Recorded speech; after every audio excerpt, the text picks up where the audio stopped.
There are now 3 separate investigations which have all heated up in the past couple of weeks, and all 3 could now very well lead to indictments of Donald Trump within the next month or two.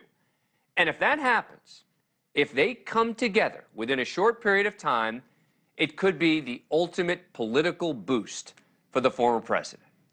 From the Manhattan DA, the Fulton County, Georgia DA, and the special counsel investigation into the classified documents, and even January 6th, indictments are now very likely in the first 2, and the special counsel likely recommends some charges as well. Yesterday, the Manhattan District Attorney's Office began presenting evidence to a grand jury about Trump's role in paying hush money to Stormy Daniels during his 2016 presidential campaign. And when you get to this point, it means a criminal charge against the former president is very likely. And as I said last night, it makes little sense to me that suddenly the Manhattan DA is taking this to a grand jury now. After all, federal prosecutors in a 2018 sentencing memo of Michael Cohen made it clear they thought Trump committed a crime, and the Manhattan DA could have charged then, or in 2019 or 2020 or 2021 or 2022. Any indictment now will give Trump a nice political argument to make about the inexplicable delay. And in Georgia, that investigation into alleged election interference, based in part on this phone call to Secretary of State Brad Raffensperger, which Trump has repeatedly called perfect. I just want to find 11,780 votes, which is one more than we have, because we won the state. You know what they did, and you're not reporting it. That's a criminal offense, and you can't let that happen. Now a Georgia judge will decide any day if parts of a special grand jury report will be made public following an 8-month investigation into whether Trump should be prosecuted for trying to overturn the state's 2020 election results.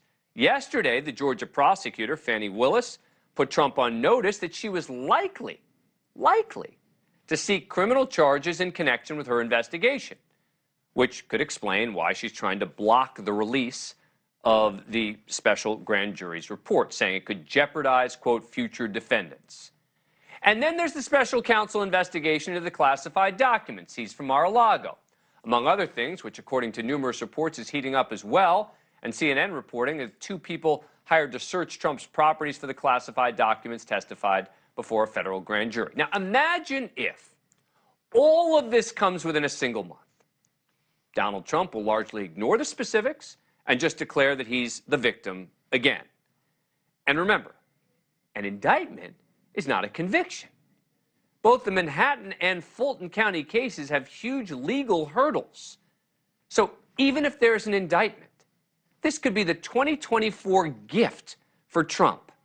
An indictment followed by a dismissal, or even a 2024 trial and an acquittal, or even a hung jury. Donald Trump is very good at finding a way out of trouble. Think about this. He once famously said this about taking the Fifth. So there are 5 people taking the Fifth Amendment, like you see on the mob, right? You see the mob takes the Fifth. If you're innocent, why are you taking the Fifth Amendment? And yet today, taped testimony from the civil fraud case brought by New York Attorney General Letitia James leaked, and apparently Trump invoked the Fifth 400 times. Accordingly, under the advice of my counsel and for all of the above reasons, I respectfully decline to answer the questions under the rights and privileges afforded to every citizen under the United States Constitution. This will be my answer to any further questions. And afterwards, he owned it.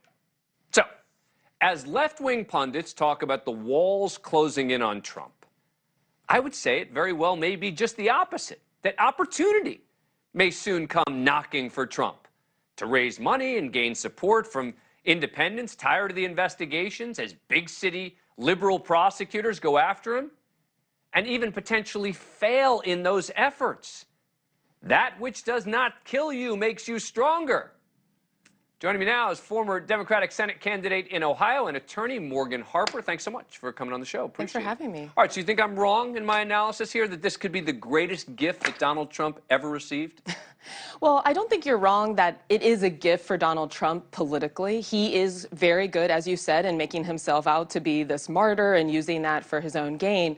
But I do think that presents some potential benefits for Democrats. A couple that I would point to. One, Donald Trump being able to get through a Republican primary is good for Democrats because he is a weak candidate. People are getting a little sick of it, even among his own party. Thank you for watching.